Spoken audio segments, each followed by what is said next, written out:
আসসালামু আলাইকুম এভরিওয়ান। আজকে আপনাদেরকে আমি রান্না করে দেখাবো সরিষা ইলিশ। সরিষা ইলিশ অনেকভাবে রান্না করা যায়, তবে আজকে আমি সরিষা ইলিশ খুব সহজভাবে আপনাদেরকে দেখানোর চেষ্টা করব। তাহলে দেখে নেওয়া যায় সরিষা ইলিশ রান্নার জন্য কি কি লাগছে। সরিষা ইলিশ রান্নার জন্য আমি এখানে 6 পিস মাছ নিয়ে নিয়েছি, আর একটি মাছ হাতে তুলে আপনাদেরকে দেখিয়ে দিচ্ছি মাছগুলোর আমি কেমন সাইজ নিয়েছি। এখানে দুই ধরনের সরিষা মিলিয়ে নিচ্ছি। সরিষাগুলোকে আমি 20 মিনিটের মতো পানিতে ভিজিয়ে রেখে দুইটি কাঁচা মরিচ ও 1 চা চামচ লবণ দিয়ে পেস্ট করে নিব। সরিষা পেস্ট করার পরে একটু তিতা হয়, তবে পেস্ট করার সময় কাঁচা ঝালে লবণ দিলে তিতার ভাবটা আর লাগবে না। তাই সরিষা পেস্ট করার সময় অবশ্যই লবণ ও কাঁচা ঝাল দিয়ে পেস্ট করে নেবেন। দেখুন সরিষার পেস্টটা আমার এমন হয়েছে।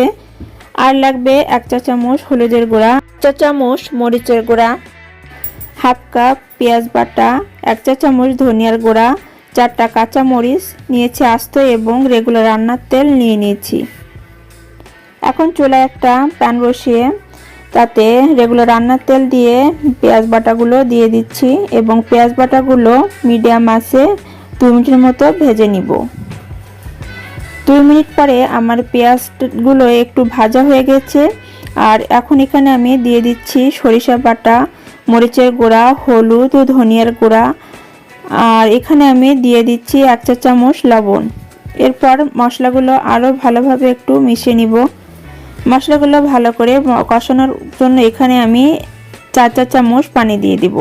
মশলাগুলো ভালোভাবে কষিয়ে নিচ্ছি। যখন তেলগুলো মশলার উপরে উঠে আসবে তখন ওই পর্যায়ে ইলিশ মাছগুলো এক এক করে দিয়ে দিব। কিছুক্ষণ মাছগুলো রাখার পরে উল্টে নিতে হবে। ইলিশ মাছ একটু নরম থাকে, তাই মাছগুলো উল্টানোর সময় আস্তে করে উল্টানোর চেষ্টা করবেন, তাতে করে মাছগুলো ভেঙে যাওয়ার সম্ভাবনা থাকবে না।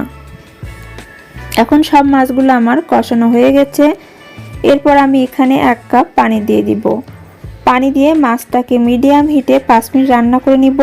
সরিষা ইলিশ রান্না করার সময় সরিষাটা একটু বেশি দিবেন, আর লাল সরিষাটা একটু ঝাঁঝাল হয়, তাই 2 ধরনের সরিষা একত্রে মিলিয়ে রান্না করার চেষ্টা করবেন। আর যদি সম্ভব না হয় তবে লাল সরিষাটা অর্ধেক নেবেন। তেলটা উঠে এসেছে আর ঝোলটা অনেকটাই টেনে গেছে। চুলাটা বন্ধ করে দিয়েছি। আপনারা বাসায় এই রেসিপিটা ফলো করে রান্না করার চেষ্টা করবেন আর কেমন হচ্ছে তা জানাবেন। আর আমার রেসিপিটা ভালো লাগলে লাইক, শেয়ার এবং কমেন্ট করে আমার চ্যানেলটির পাশে থাকবেন। ভিডিওটা দেখার জন্য ধন্যবাদ। আল্লাহ হাফেজ।